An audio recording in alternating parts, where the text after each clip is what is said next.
Olá pessoal, aqui é o professor Pablo Sampaio. Nesta aula vamos começar a ver comandos de repetição na linguagem C, vendo especificamente o comando while.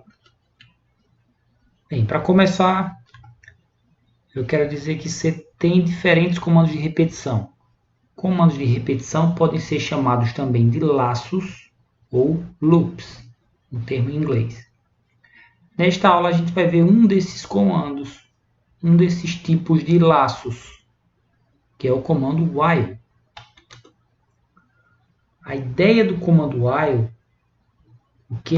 a ideia do que ele faz, ou a semântica, o significado dele, é esse aqui.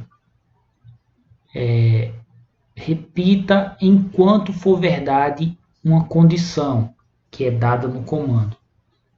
Então ele vai fazer repetições de certos comandos enquanto aquela condição for verdade. Quando a condição for falsa, ele para. É bem parecido, mas não é idêntico a um comando em Scratch, que é o comando repita até que uma certa condição aconteça. A semelhança é que os dois têm condições para controlar as repetições. Mas no while você dá uma condição de continuidade.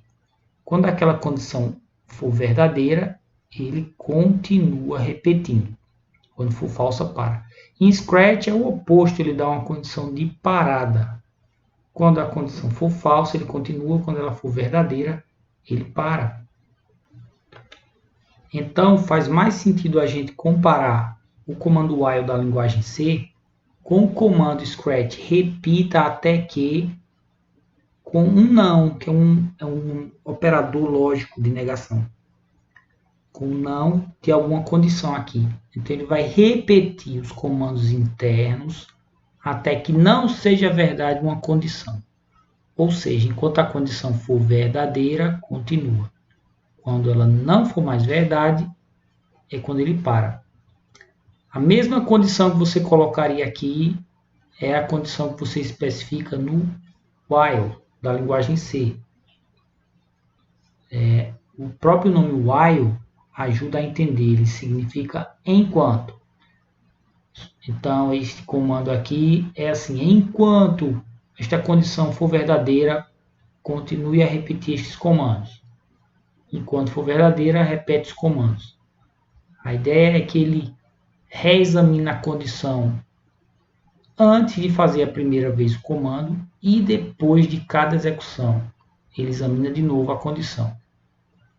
Quando ele examinar essa condição aqui e ela for falsa, aí ele não faz mais os comandos, ele encerra e vem para o próximo comando que tiver aqui embaixo.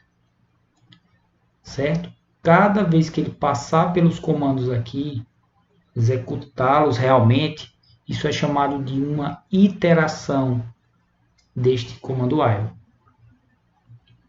Vamos ver um exemplo aqui, imaginando que existe aquela biblioteca Scratch.h, como eu fiz na semana passada. Esse exemplo aqui em Scratch, ele faz o ator mover de alguma posição que imagina que seja bem para a esquerda, até na horizontal ele chegar na posição 0. A posição 0 é no meio da tela de ação. Então, o que é que ele vai fazer? Ele vai repetir até que não seja mais verdade que a posição dele está antes da 0. A posição X, que é o deslocamento horizontal dele. Então, ele vai repetir isso aqui enquanto a posição for menor que 0. É a mesma coisa que você dizer até que não seja mais menor que 0. Você vai repetir enquanto ela for menor, efetivamente. Então, enquanto ela for menor que 0, ele vai mover 10 passos, trocar de fantasia, aquele processo para fazer animações que a gente já mostrou nas aulas de Scratch. Então, um repita até que não é a mesma coisa que o while da linguagem C. Então, imaginando que existe essa biblioteca Scratch.h e se ela fosse realmente tão simples de usar como eu mostro aqui, daria para fazer um código bem similar a esse com while, assim. Enquanto posição x aqui seria uma variável, quando posição x menor que 0, mova passos 10, porque não dá para colocar um argumento no meio, né? Em C. Então, move 10 passos e chama o próximo fantasia, enquanto posição for menor que 0. Estes dois códigos seriam equivalentes em Scratch e na linguagem C. Mas isso é com a biblioteca hipotética. Vamos ver um exemplo que dá para vocês testarem e rodarem. Este exemplo aqui. Neste exemplo, um exemplo mais básico, talvez que dá para fazer com um comando de repetição em C.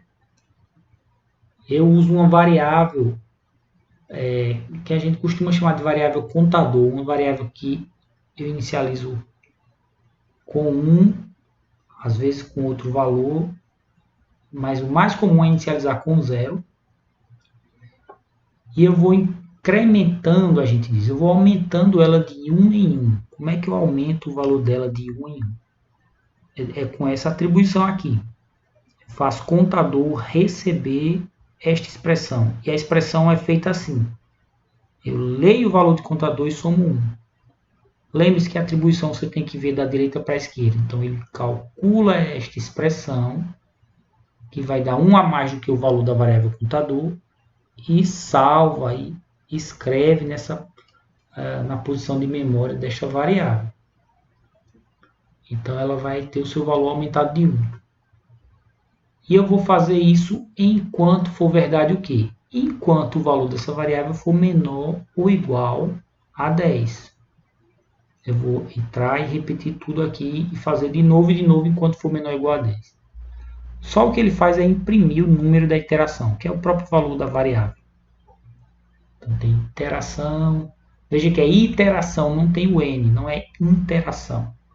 É iteração.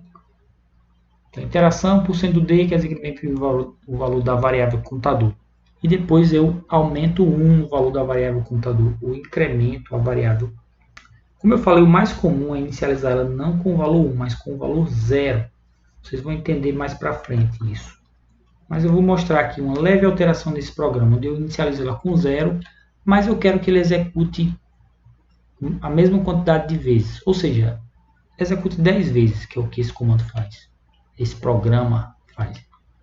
Então você poderia começar a variável contador com 0, e ao invés de testar se é menor ou igual, menor ou igual que 10, você testa se ela é menor do que 10.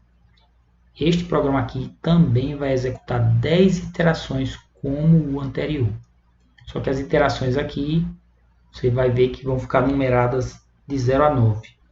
E no anterior seriam numeradas de 1 a 10. Vou mostrar agora um outro exemplo, porque aquele exemplo fica parecendo muito com um mero comando repita um número x de vezes que existe em Scratch. Eu quero mostrar um tipo de exemplo que a quantidade de repetições não é tão óbvia. Como a gente geraria uma sequência de números ímpares? Uma sequência de números ímpares positivos até um certo valor limite. Então, por exemplo, se o valor limite for 17, a sequência de números ímpares positivos é essa, que vai até aqui o 17. Mas se o valor limite for 20, digamos, ele iria até o 19. 20 não seria impresso, porque não é um número ímpar, e ela encerraria no 19. Como seria um código com o comando while para fazer isso? Está aqui, este é o exemplo 4. Vou usar essa variável aqui no ímpar, que está tendo um papel parecido com o daquela variável contador. Na verdade, essa variável aqui ela vai ter cada um dos termos daquela sequência. Ele vai sempre guardar o número ímpar atual, que vai ser impresso a cada passo, a cada iteração. E esse N maiúsculo aqui é o limite. Até qual valor máximo eu devo procurar o próximo número ímpar, digamos assim. Então, o meu while vai ser, enquanto o número ímpar tiver menor ou igual que esse limite, eu vou imprimir o número ímpar atual. Eu já inicializei ela com 1, com o primeiro número ímpar, né, que é o 1. Só que agora, na hora de incrementar, eu não vou fazer como fiz com a variável contador, incrementar de 1 em 1. Eu vou incrementar de 2 em 2. Então, do valor 1, este comando aqui vai levar essa variável para o valor 3. Aí volta para a condição do while, ele testa se ainda está menor do que o limite, imprime e novamente incrementa de 2, aumenta de 2. Do 3 ele iria para o 5. Volta para cá, testa de novo a condição, se estiver menor que o limite, considerando esse limite 25 ainda seria menor ou igual que o limite. Aí imprime o 5, incrementa de 2, aí vai para o valor 7, e assim o while repetiria e faria exatamente o que eu planejei, como eu mostrei no slide anterior. Então é isso. Com estes exemplos eu espero que vocês tenham entendido o comando de repetição, ou loop, ou laço, while. Ele é um comando bastante flexível. Com ele dá para fazer tudo que você faz com os outros comandos de repetição que tem na linguagem C. A gente vai ver em outras aulas pelo menos um desses outros comandos. E nas leituras da semana vocês podem ler mais informações.